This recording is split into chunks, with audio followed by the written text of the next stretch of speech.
एक बार फिर से बहुत बहुत स्वागत हिमाचल तहलका न्यूज चैनल के ऊपर। मैं कृष्ण कुमार आपके समक्ष हाजिर हूं एक ऐसा मुद्दा लेकर जो समाज हित से जुड़ा हुआ है।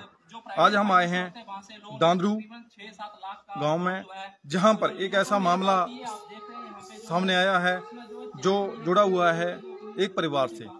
तो परिवार में हम आपकी बात करवाएंगे। यहाँ पर एक ऐसा मामला है कि जिसमें एक बहू के द्वारा अपने ही परिवार वालों के ऊपर एक गंभीर आरोप लगाए जा रहे हैं। तो हम आज आपकी बात उनके जो परिवार वाले हैं उनके साथ भी करवाएंगे कि आखिर मामला क्या है, और बात करते हैं कि एक्चुअली ये जो सुमित भारद्वाज हैं, इनकी शादी जो है आज सन 2018 में एक बिहार की रहने वाली लड़की के साथ हुई थी, जो कि लव मैरिज थी।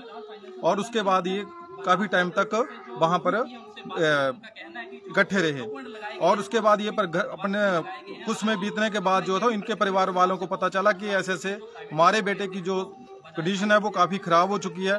तो उसके बाद ये जो उनके परिवार वाले हैं उनको लेकर घर आ गए।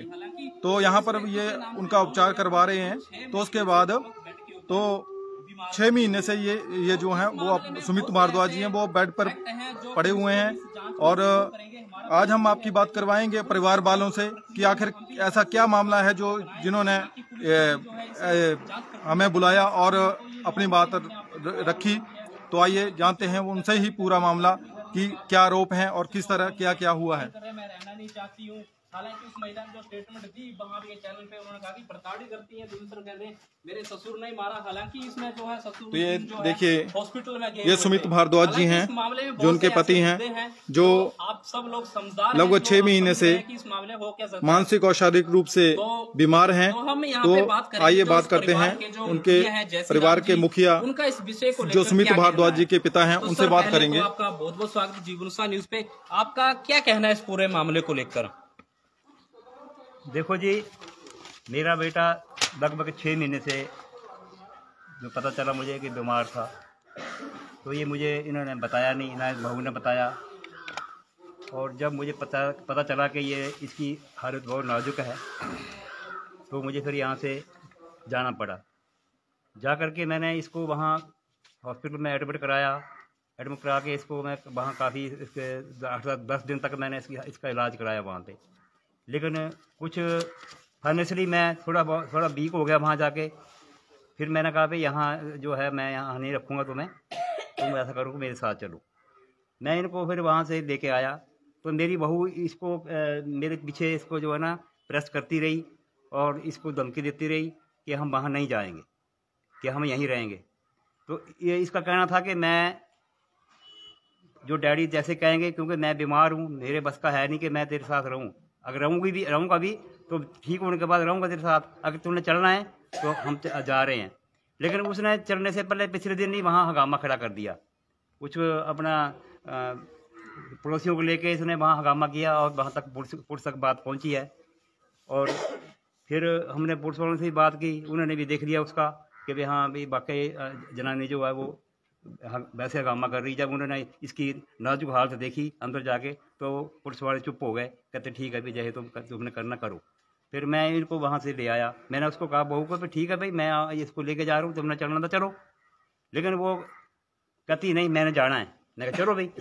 जब मैं यहाँ ले आया 2 महीने से जब यहाँ रह रहे थे, रहने के बावजूद जब इसको एकदम क्या उसको हो गया कि भाई मेरे को ये लग रहा कि मेरे को मार रहे हैं।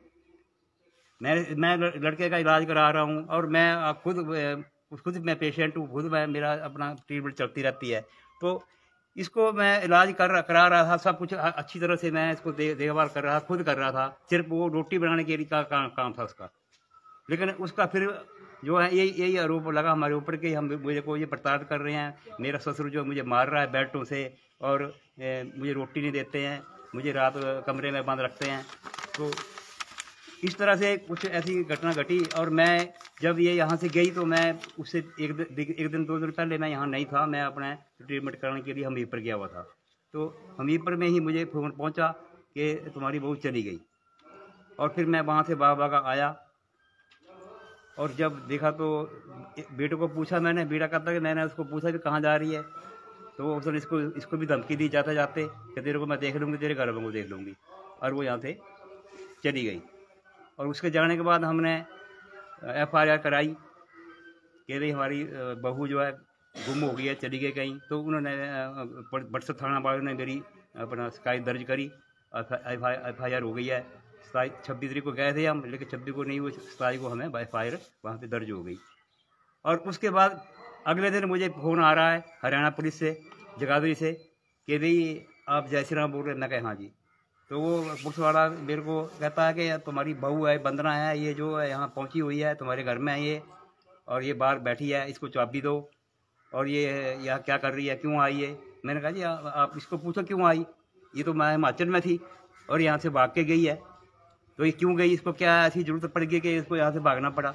कि ये कह रही है कि तुम इसको मार पीट रहे हैं और घर से निकाल दिया पीट पाट के, और इसका आदमी, मैं कहा ऐसा है आदमी की कंडीशन देखोगे तो आप कहेंगे नहीं ये नहीं पीट सकता भी। कहता नहीं इसको आप यहाँ थाने पे से हो जाओ। मैं कहा ऐसा है कि मैं वहाँ मेरा आना असमर्थ है, क्योंकि मेरा बेटा है, इसको देखने वाला कोई नहीं है, तो मैं इसको छोड़ के नहीं आ सकता। हाँ ठीक है, ये कंप्लेंट लिखाइए, आप कार्रवाई करो, जो भी कार्रवाई होती है, जो लीगल कार्रवाई आप करो इसके ऊपर, मेरे ऊपर जो करनी करो, लेकिन मैं नहीं आ सकता। मैं कहा इसके खिलाफ जो FIR मैंने यहाँ करा रखी है कि मेरी तरफ से वो यहाँ से घर से भाग के चली गई है और गुमशुदा है। अब आपसे पता चल रहा है कि भाई बहू आपकी यहाँ पहुँची हुई है। ठीक है, मेरा मकान है, लेकिन मैं उसको वहाँ एकदम वहाँ कैसे रहने दूँगा। चाबी तो मेरे पास है, घर की चाबी मेरे पास है। मैं कहा बेटा मेरा बीमार है, मैं इसको देखूँ या उसको जाके देखूँ वहाँ पे। तो उन्होंने माफला पता नहीं उसके बाद क्या कहा, वहाँ मीडिया भी आई है, मीडिया भी उसका ही पास रख रही थी कि जी ये बेचारी जो है यहाँ परेशान है, बच्ची को लेकर घूम रही है, इसके पास कपड़े नहीं है, नहीं वो नहीं। हमने कहा ये ऐसा है कि भाई BTO से लेकर मेरी बात हुई नहीं है, लेकिन वो जो BTO पे देखा हमने कि वो उसको BTO वालों को कंप्लेंट कर रही है अपनी कि मेरा ये दरवाजा खुलवाओ, मैं यहाँ रहूँगी, ये मेरा ससुराल है, मैं ससुराल में रहूँगी। अरे भाई ससुराल तेरा यहाँ है, वहाँ नहीं है। अगर वहाँ पे भी है तो मैं वो बात की बातें हैं, अगर इन्हें रहना तो वहाँ रहें। लेकिन आप फिर इसको मैं यही कहा है, और मैंने अपने बड़सर पुलिस थाने में भी इनको कहा कि आप उसको भाई पुलिस वालों को हरियाणा में फ़ोन करो कि यहाँ आ जाए, और यहाँ के जो किसी ने हमारे खिलाफ कंप्लेंट करनी है करे, जो हमारे ऊपर को रोप लगाना है वो यहाँ पे लगाए। अब वो उसका आमना सामना होएगा और सामने जो है स्पष्टीकरण निकल जाएगा कि यहाँ कौन गलत है कौन ठीक है। तो इन्होंने अपना कंप्लेंट लिखी है अपना हिमाचल पुलिस ने, बड़सर में हमारी हुई है, लेकिन अब तक वो वहाँ से आई नहीं आई। जो आपके ऊपर इन्होंने आरोप लगाया, जैसे कि आपने भी वीडियो में देखो कि आरोप लगाया कि आपके बेटा और जो आप हैं जो मारपीट करते हैं अपनी बहू के साथ, वो कहाँ तक सही है? सर देखो आप मेरी उम्र देखो, और आपने उसको वीडियो में देखा भी होगा कि यहाँ उसका जो मेरे से कितनी आगे मतलब होश पोस्ट है, तगड़ी है मेरे से। वो मैं बुजुर्ग आदमी हूँ और वैसे पेशेंट हूँ मैं उसको कैसे मार सकता हूँ हैं। और दूसरी बात, सबसे बड़ी बात ये है कि मैं उसको मारूंगा जो हमें रोटी बना के दे रही थी, वो मुझे हमें खाना बना के दे रही थी, मुझे उसको मारने की क्या जरूरत पड़ी है। और बेटे का आप देख रहे हो कि भाई ये कितना उसको मार सकता है, जब वो जो मुझे मेरे बेटे को रोटी बना के दे रही है और सब कुछ मैं उनका जो है यहाँ पे देखभाल कर रहा हूँ, तो मुझे क्या जरूरत पड़ी है। ये सरासर जो है वो झूठा रोप लगा रही है, वो किसी का सहारा ले रही है, कोई इसके पीछे कोई लगा हुआ है कि जहाँ पे ऐसे नहीं ऐसे कर। आपको क्या लग रहा है आपकी बहू जो ये हरकतें कर रही है उसके पीछे उसका क्या कारण है?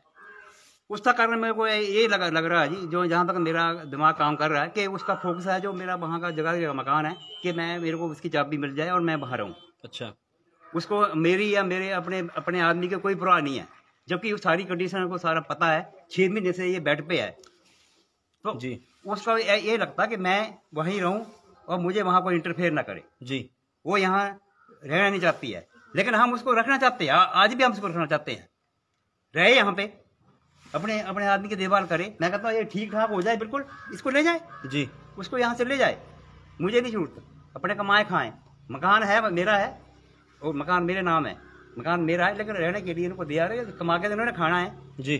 तो अब कंडीशन से ये है कि जो उसने इतना लोन चैटिंग कर रखी है, इतने फाइनेंस से लोन ले रखे हैं, सब कुछ इतना उसने गड़बड़ कर रखा है, लेकिन उसके बाद ये मैं कह रहा हूँ भाई अगर ये ठीक हो जाता है तो ये तो घर इसका है ही है, वो भी इनका ही है। अगर रहना है वहाँ इसको ठीक हो जाए, इसको लेके जाए, लेकिन उसका मेरे को उसकी मनसा ये है कि मैं यहाँ रहना नहीं रहना चाहती, तो उसमें क्या कर सकता हूँ मैं जी। उसका यही फोकस है कि मुझे वो मकान मिल जाए जी, लेकिन ये हो नहीं सकता जी, होएगा जी। तो अभी हम बात करवाएंगे आपकी जो उस महिला के जो पति हैं उनसे बात करवाएंगे, आखिर पूरा मसला है क्या। तो पहले आप ये बताएं सर, जो उन्होंने जो चैट का मामला जो है, जो चैट दिखा रहे कि लोन का जो है, वो लोन के ऊपर जो है आप ही के नाम से लोन अप्रूवल हुए हैं, क्या आपने कोई साइन सुन किए हैं, लोनों के लिए अप्लाई किया हुआ था? बस मेरे डॉक्यूमेंट मिस यूज किए हैं। घर पे रहते थे डॉक्यूमेंट ना, जी। फाइल रहती थी, हाँ जी। तो उसी में सारे डॉक्यूमेंट थे।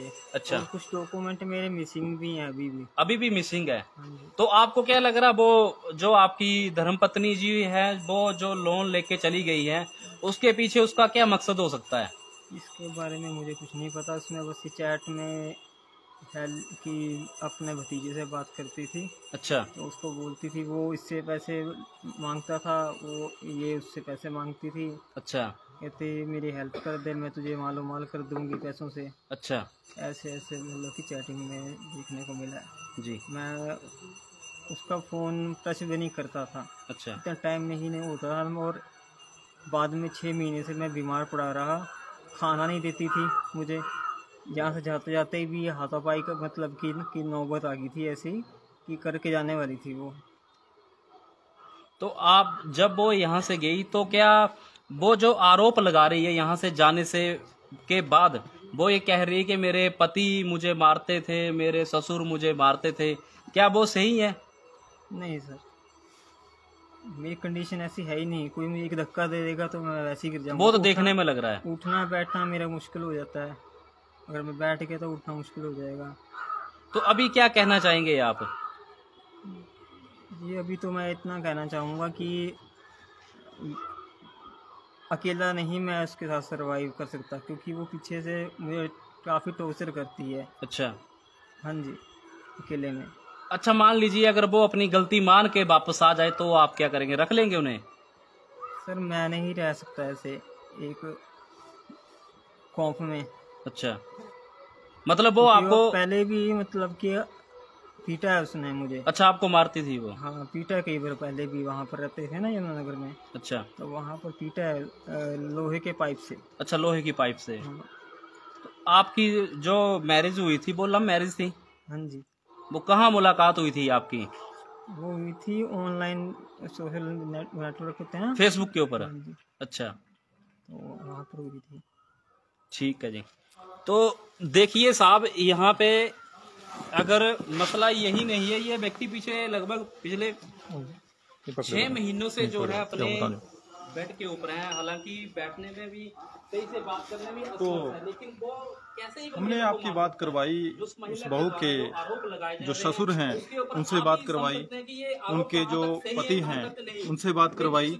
तो बहू के द्वारा जो परिवार वालों के ऊपर जो गंभीर आरोप लगाए जा रहे हैं, ये तो मैं आपके ऊपर छोड़ता हूं कि आप तय कीजिए, न्यूज देखिए और आप तय कीजिए कि इनके जो पति हैं क्या इस बात के लिए सक्षम है कि जो उसके द्वारा आरोप लगाए जा रहे हैं कि पति के द्वारा उसके साथ मारपीट की है, उसके ससुर के द्वारा मारपीट की है। और आइए हम आपकी बात करवाते हैं इसी पंचायत, दांदरू पंचायत के उप प्रधान से कि उनका इस विषय के ऊपर क्या कहना है। तो ऐसी आन पड़ी कि वो यहाँ से बजाय उठकर सीधी यमुनानगर में जाकर जो है अपनी कंप्लेंट दर्ज करवा की, ना कि यहाँ के वार्ड मेंबर को सूचित किए, ना कि प्रधान को, ना ही पुलिस को। क्या कारण हो सकता है इसके पीछे? देखिए, मैं 4 साल से यहाँ रह रहा हूँ और अभी 2 महीने पहले ये मालूम चला था कि जय श्री राम का बेटा जो है बीमार है जी, और उसकी तबीयत काफ़ी ख़राब है। तो ये लेने चला गया, वहाँ उसने ट्रीटमेंट कराया और ये पता चला कि बहू और बेटा दोनों यहाँ आ गए हैं जी। यहाँ उनका बराबर ट्रीटमेंट चल रहा था। हम लोग डेली यहीं से आते जाते हैं। मेरे घर से दूरी इनकी करीब 100 से 150 मीटर ज़्यादा